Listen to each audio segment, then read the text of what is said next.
Oh, I'm coming. All right, y'all. So it's your Healthy Habits and Lifestyle Coach Giovanni, and I'm here at Cooking the Details with Chef Dazore. Make sure they can try to get you in your mic. So, y'all, we just finished cooking class. I'm going to show y'all our plate. The chef is going to give us the nutritional benefits. All right, so we have the black rice we did with coconut milk. We have some jackfruit and we have some cabbage. All right, so as we get into it, y'all. Oh my goodness. This was a fun cooking class. So we cooked all of this together. We made everything from scratch. From scratch. What I enjoy about this class is I have not done a lot of like true vegan cooking in a while, so it was nice to be able to mix it up. I love it. So who are you? What got you into cooking? And what was the whole concept with Cooking the Details? What was the mission behind it all? So my name is Dazore. I'm originally from California. I've moved around a little bit, but I've been in Texas soon going on the last 9 years this upcoming summer. I've had my business for soon to be 7. What led me to start this business, I dropped out of grad school and quit my job within like 2 weeks of each other because I was like, I am miserable. But when I decided I wanted to be a chef, I don't think it was because I wanted to be a chef. I just knew that I wanted to feed people. I was tired of feeling like I was getting scammed when we were going out to eat. I'm tired of cultural foods being bad. And there's so many kale salads a girl can eat to say we're being healthy. So even when I was working on my master's, my research interests were food access and urban development. So I care that as cities are getting built, are we building in a way that's equitable? Do people have access? I care about identity. How do we associate the foods that we want to eat to who we are? The grocery stores we go to, what is that? What do we think it says about us? I care about all those things. And so when coming up with Cooking the Details, I don't think I had a solid plan besides making sure people could eat well and seeing that good food come from a Black woman. Black people have been cooking in this country since the beginning of this country. And somehow cooking that did start off as women's work has turned into a male-dominated industry and a white male-dominated industry. And so I'm just really happy that when y'all come into my shop, I feel like I have a telemarketer voice sometimes. So when they were like, she's Black, and I'm like, yes, I am Black. And I just think like, we need Black teachers. Like my background's in education. And I was really thinking about this. I was like, even in grad school, I've only had 4 Black teachers, all K through the part that I finished. I've only had 4 Black instructors. So the fact that as adults, y'all get to have a Black instructor, I get little kids coming in, they get to see they have a Black teacher. And on top of that, to see their Black teacher doing things outside of soul food. And it's not to say that soul food is bad, because it's delicious. But I think soul food at its core was being given odds and ends, and we turned it into something amazing. And I do think that is actually what soul food is, not just limited to the ingredients that we use. Thank you for sharing that and breaking it down. I feel like there was something you said, what the grocery store you go to, what does that say about you? Can you break that down a little bit more? So a lot of times, and I think we all have this friend in our group, they're like, I'm going to go to the gym and I'm going to go to Whole Foods and now I am healthy.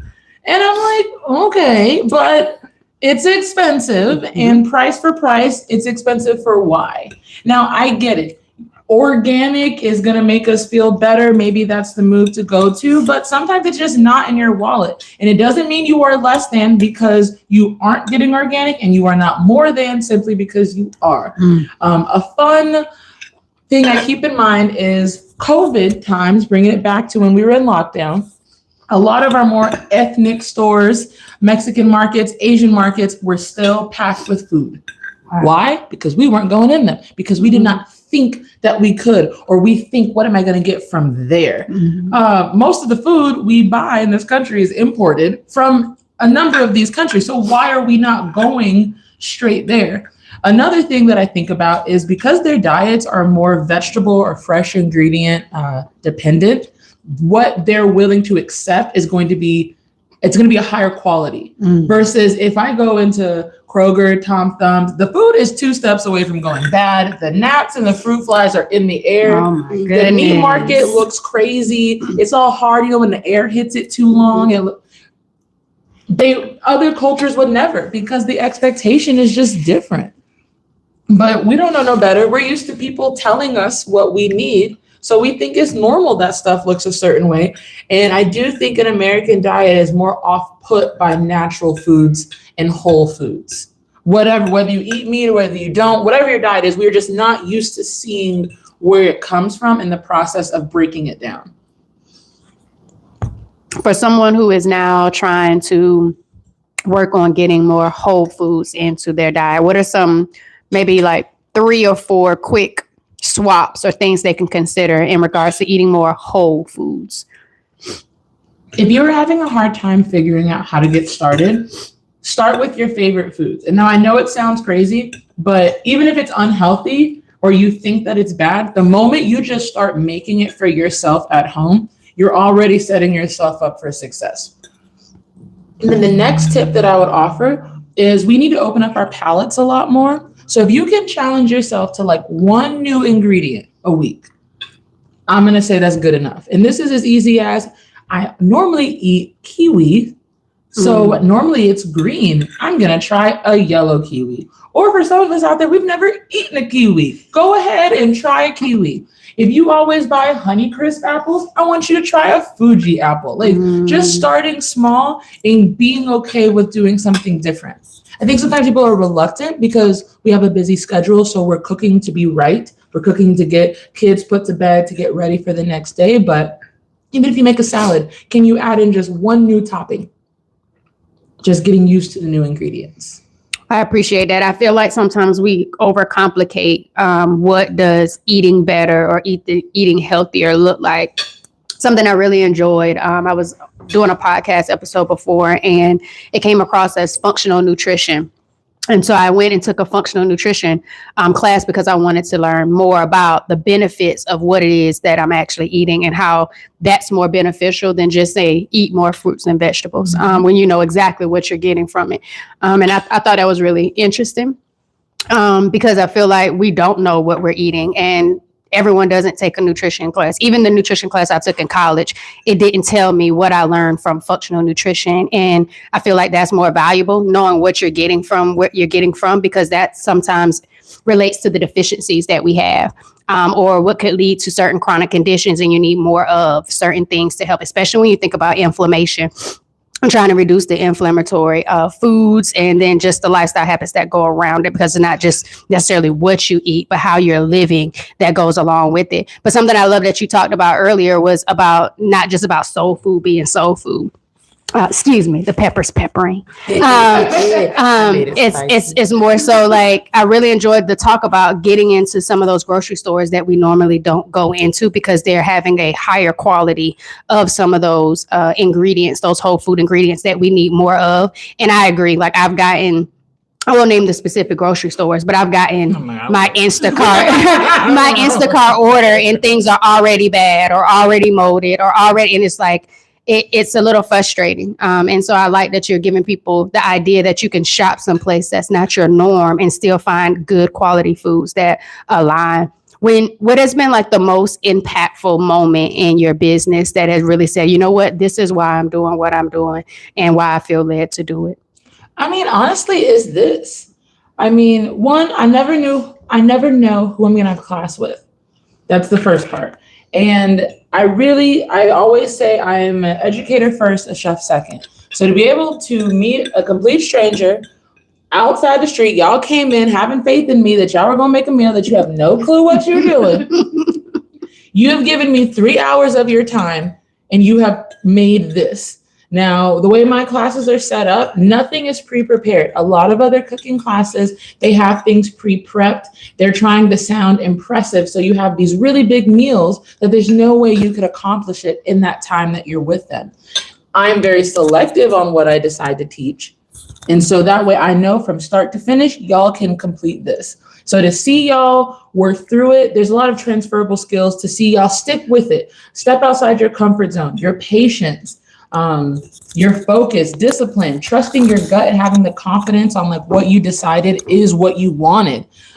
Those are all things we don't do enough of even knowing what do I want. Because my classes are very open-ended. Recipes are guides, not rules. I think we barely looked at this enough. Say that one more time. Recipes are guides. They're not rules. And so when you see a recipe, someone just wrote that so you just remember what to pull out of your pantry, but you don't have to copy what they did. I'm not a big fan of things being quote unquote authentic. Now, I know there are cultural foods that this is a certain way it needs to be made, but I don't think most home chefs are trying to be authentic. We're just trying to eat well. So I think I would much rather you find something that inspired you and made you feel excited. And if you could flip it and switch it in a way that just kept you eating at home and cooking for yourself, I'm honestly going to call that good enough. More than good enough, honestly. Versus you eating out, getting frozen meals of the thing that you want, and just try your best to make whatever it is you want.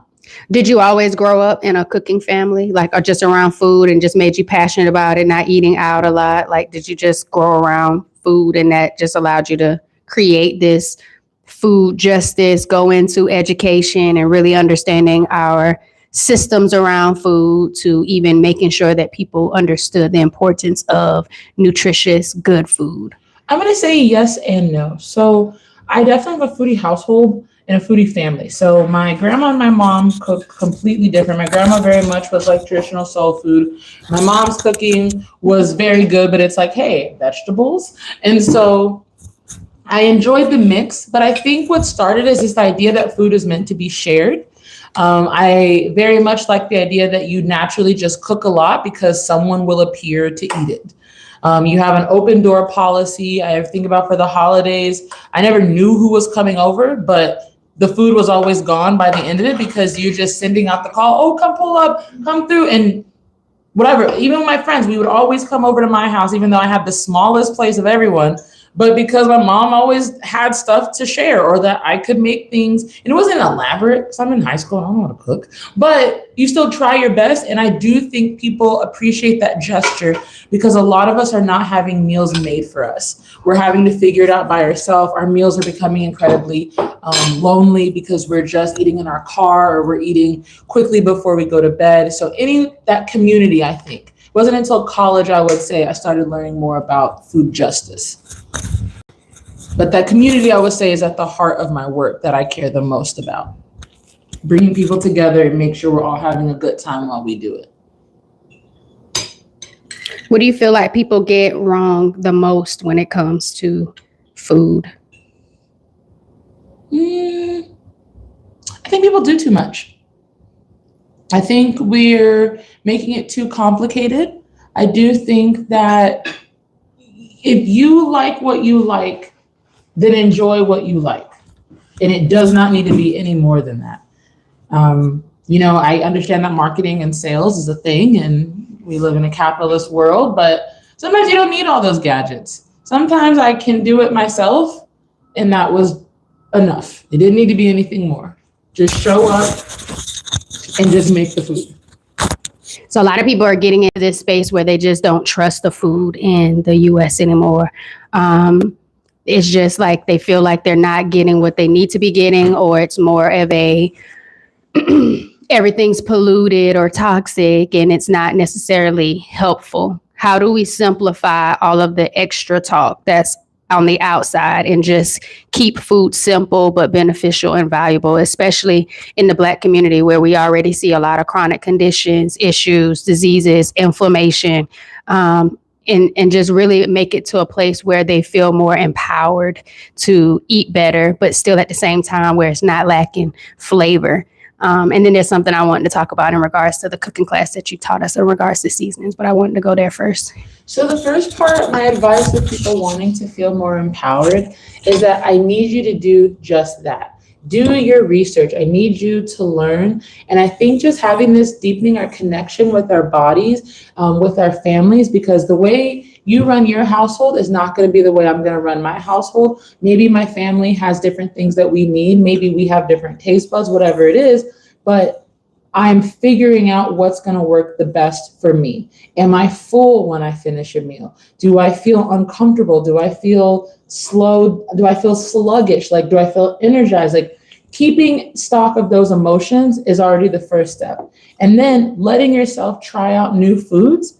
And it's okay if you don't like something. A lot of times I think we get in this rut of that we want to be healthy, we must reject food. And so that's when everyone wants to blend everything up. That's when everyone wants to supplement everything up. Your food is not bad. If you're worried about pollution, I hate to break it to you. This air, I don't know what to tell you. So it's going to come to us, however, but I get to have choice. I get to choose the soaps that I buy. I get to choose my laundry detergent. I get to choose my hair products. So it's like the food is just a small section of that. To live a healthy lifestyle just means I'm having more decisions of what I want for me. And I'm doing it because that makes me feel the best. My favorite soaps. I wear my favorite socks on my feet. I really do believe that is all part of our health. And then to add on to that, when you eat, a big rule I have is I do not do anything while I eat. I don't care if I'm even eating on the go. I will order from the drive-thru and I will pull off into a parking spot and I will sit and eat my food. We cannot be rushing while we eat. It is our hard-earned money. It is our time. It is our effort. Take 10 to 5 minutes. You can find that amount of time to eat your food. And when you are able to have that level of being present, it does get a lot easier to be pickier about what you want to eat because now I want to savor it. I want to enjoy it. I don't want something that I just got to rush through. Even if it was a snack that I put in the lunch pail, I want to sit there on my little 15-minute break and be like, yes, this dip was good. Puts a little extra kick in your day. So just having more gratitude in these slow moments. Everything does not have to be go-go. I like it. Gratitude in food, gratitude in the slow moments, being present when you eat the food. I feel like the people you're with, we're here together. You ain't got nowhere to be. I mean, I do at some point in my day, but like right now, like I can block out everything else in my life and say, I'm at this table with the two of you. I'm all in. And so now we're eating slowly. This helps let our chemicals in our body catch up so that our bodies can now recognize fullness.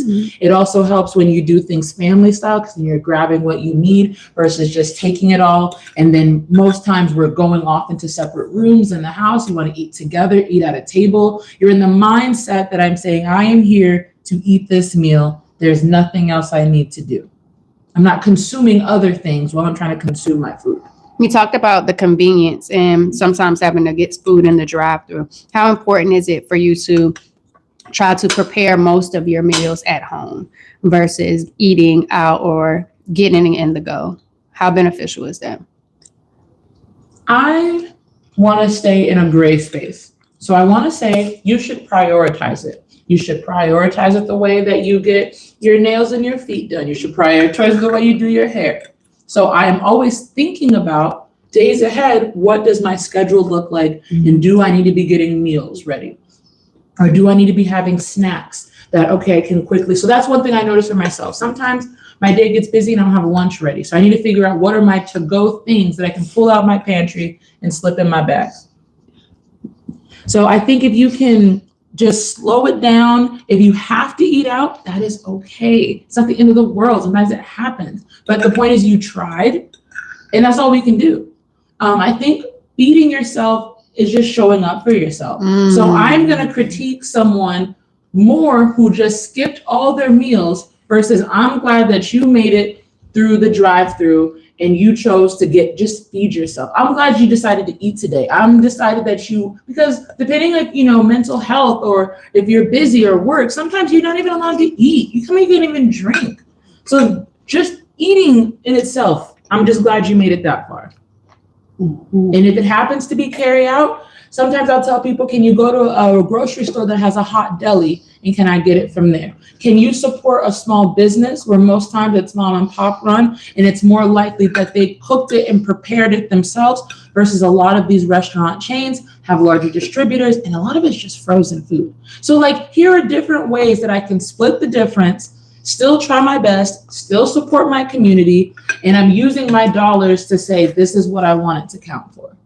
Whether it's for myself, so I'm pickier about the food that I buy, or I'm going to go support local businesses. As a Black female chef, what do you feel like has been the hardest challenge or obstacle for you to overcome if you've navigated entrepreneurship in the last 7 years? And what advice would you have told yourself, let's say 7 years ago, now that where you are now, you wish you would have known? None of this is real. This is all a game. This is all made up. I just want everyone to know who has an idea or they want to start a business, you made it up. It doesn't exist. So when you want to try to beat yourself up about legitimacy and professionalism, just throw it out the window because it doesn't matter because you made it up. All this to say, live your best life, get your numbers right, make sure you're still turning a profit, but do not try to conform your business into Eurocentric ways of running it. Most people of color do not live in a capitalist mindset. We are actually very communal in the way that we think about things and pouring into our community. So I tell people all the time, even though I run a business, I am not money motivated. I don't care what it is you believe in, but in my prayers, I understand the more I take care of my community, I create community, I ain't got to worry about where my money comes from. And I don't. As long as I show up to do the work that I know I've been called to do, I do that. I stay more connected to my mission statement and my core values as a human being.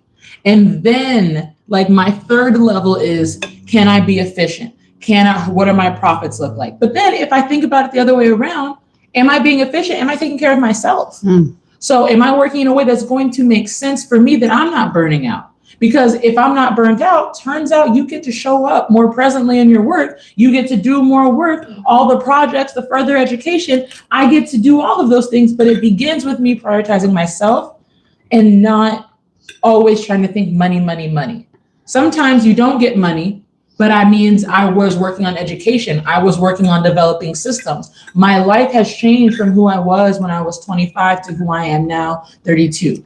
So the business has had to develop with me, and I quit caring. I just do what I want and enjoy yourself. Do the thing that you want to do. Just do it. The worst case scenario is it doesn't work out and you go back to the job that you currently hate. Like, that's really the worst case scenario. But at least now you tried and you know, and who knows? It actually might work, but so many times we tell ourselves no. The time that I was so stressed being a chef, thinking the only way that I could be successful as a chef was by having a restaurant. I don't want a restaurant. I don't want it. And people are like, well, when's the next business location? Are you going to franchise? Are you going to grow it? And I was like, oh no, that's crazy. I actually don't. I want a bigger space, but I'm okay that this ends with me. I want a place that whenever children make it into my future, they come to here after school. When I'm closed and I'm on vacation, this place is closed on vacation. Like, I've made that decision of what is most important. I think a lot of times, again, it just goes back to money, money, money. We lose ourselves. We lose what helped us get this started, and we don't get to focus on those things anymore. I love it. Thank you for breaking that down and for sharing that insight, that growth, and that wisdom of what it looked like for you over the last 7 years and what you expected to look like in the future. I think that's very beneficial because, like you said, people think about the money because you think it's a business and you expect the money to be a part of the business. But it is about communal. It is about the impact. It is about the service. It is about how you take care of you so you can take care of the business. And it is about what it is you want it to look like, feel like, taste like, be like, versus what other people might feel like it should look like, taste like, be like, and grow into. And so I like that reminder to those people who think like that or feel like that. But also I like the fact that you talked about supporting local businesses and those smaller mom and pop shops, and because they don't have those franchise books and the bigger corporate dollars, and you never really know what it looks like to keep them going and what all they already do for the community before they even get to the other side of that profit.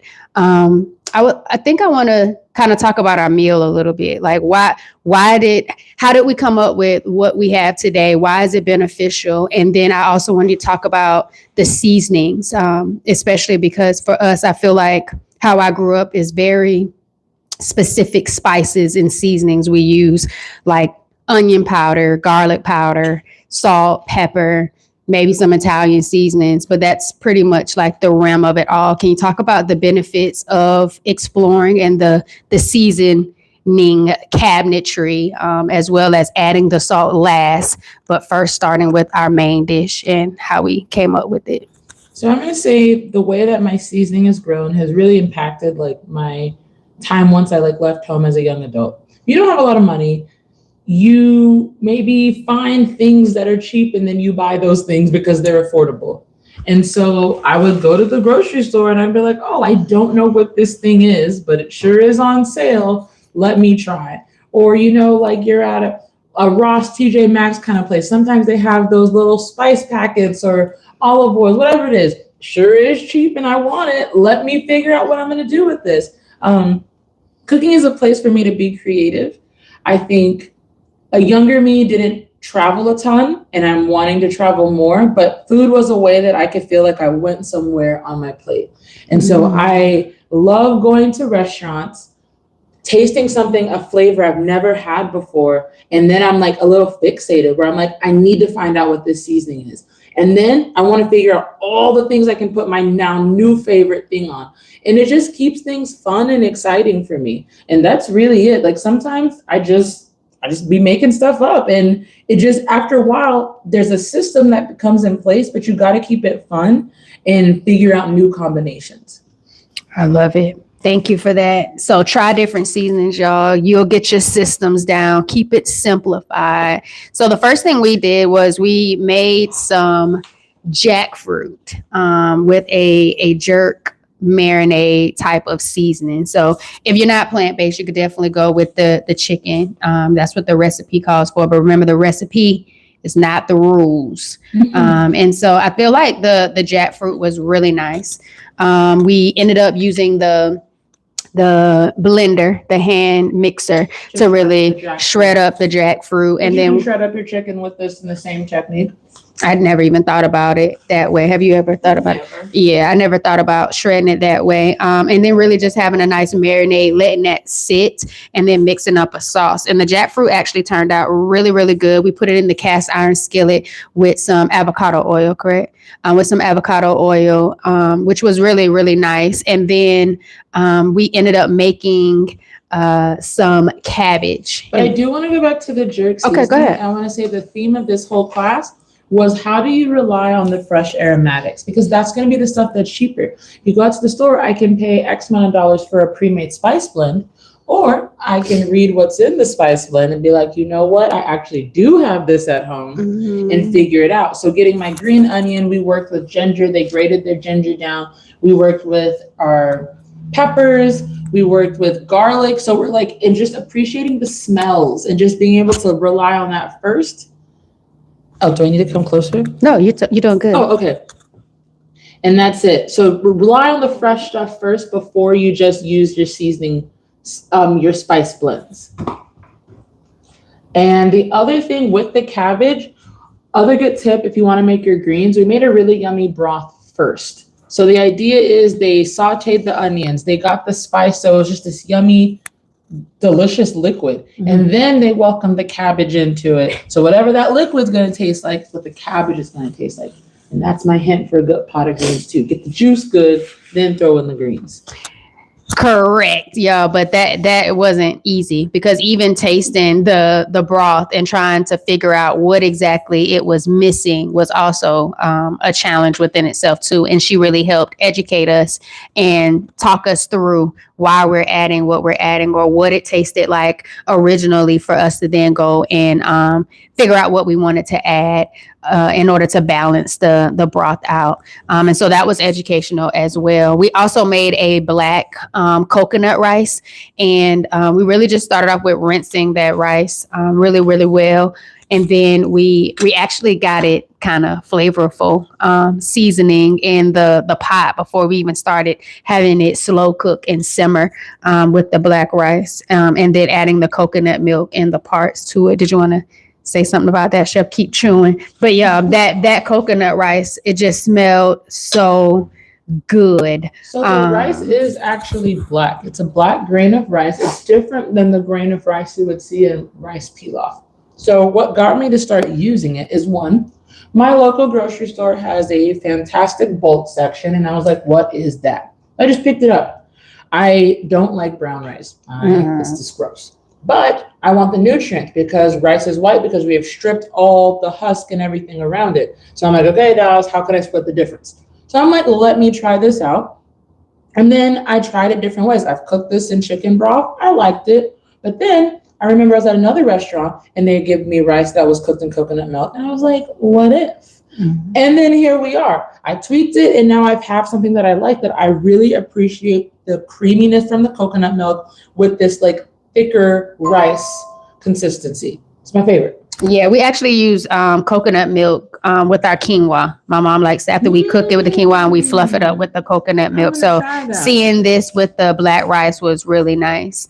So we talked about the cabbage, we talked about the jerk, jackfruit, and we talked about the coconut rice. What we haven't gotten to yet, but it was the first thing that we made, was our dessert, and we made some zucchini brownies. Yeah, we did. Okay, so a lot of the recipes in this class is from some student who said, I can't eat blankety blank. And then I'm like, bet. And so then I go on like my little research journey. I'm like, you go and eat. And so I'm figuring out like, what are my workarounds?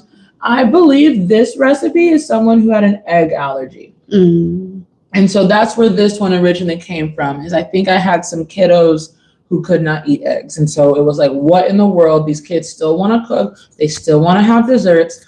I know you can use applesauce, but I personally, So I had to figure out workarounds, and that's where that recipe came from.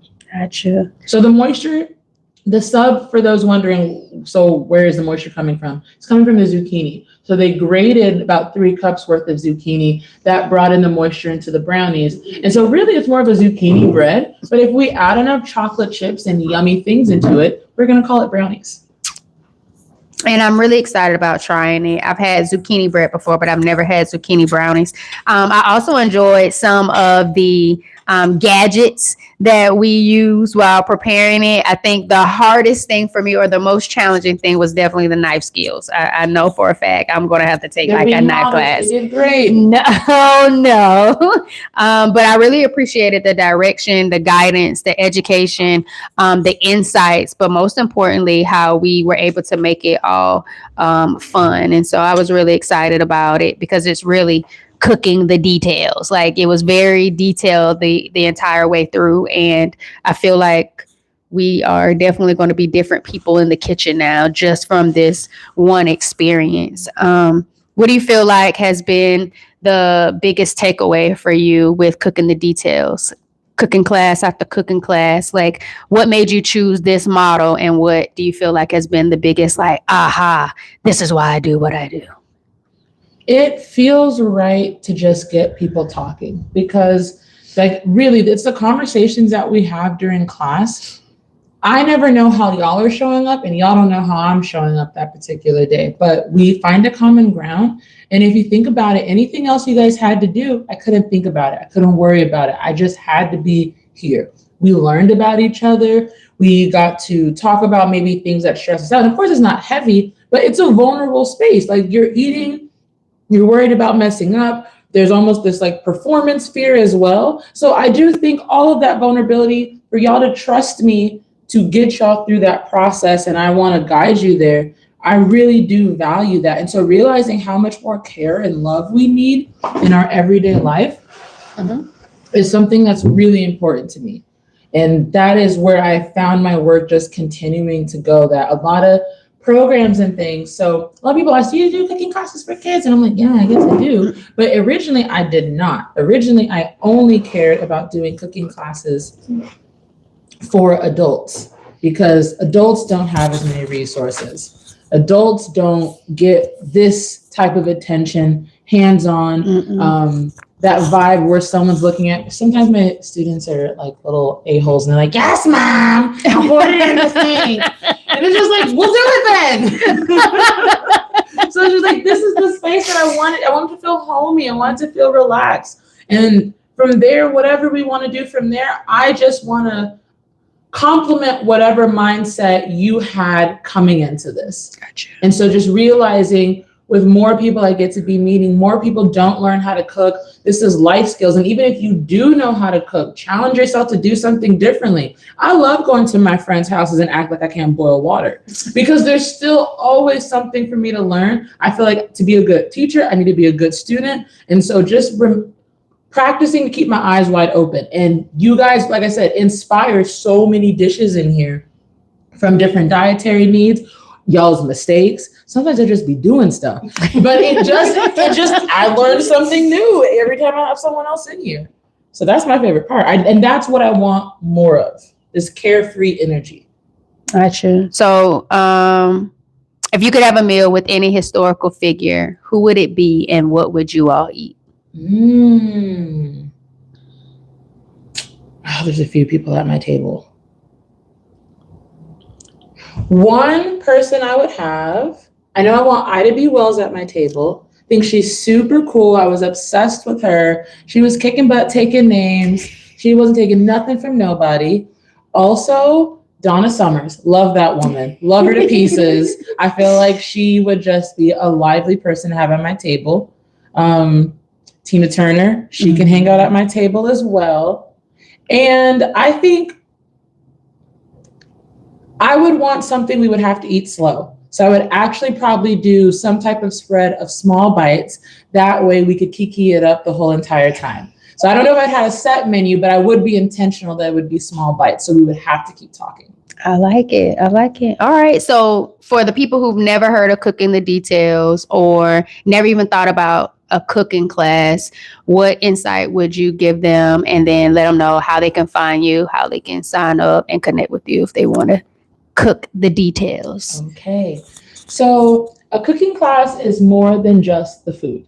You are learning life skills. You are learning communication. Should you bring a family member or a partner, you are learning confidence. For our little chefs, they are working on their dexterity. They are working on sequencing. We are working on numbers and how to do fractions. There's so many little things that are outside of a cooking class. And that this is why you actually come to one. And the good food is just like your reward for doing great. If you want to find out more about me, everything online is Cooking the Details. I'm located here in Carrollton, Texas.